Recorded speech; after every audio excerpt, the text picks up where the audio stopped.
6,000 visa kinansela ng Estados Unidos kasunod ng ipinatupad na travel ban ni US President Donald Trump at one-child policy tinanggal na sa China. Si AM Francisco sa report. No hate, no fear.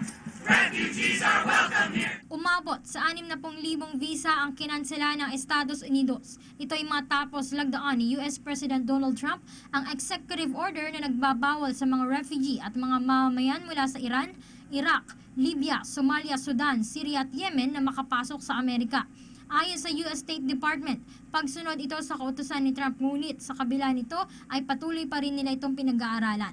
Hindi naman kasama sa travel ban ng mga matataas na opisyal gaya ng mga diplomat. Nauna nang sinabi ni Trump na ang travel ban ay paraan upang mapigilan ang pagpasok ng mga radical Islamists sa US. Samantala, bahagyang tumaas ang populasyon ng China noong nakaraang taon. Ito ay matapos tanggalin ng Beijing ang controversial nilang one-child policy.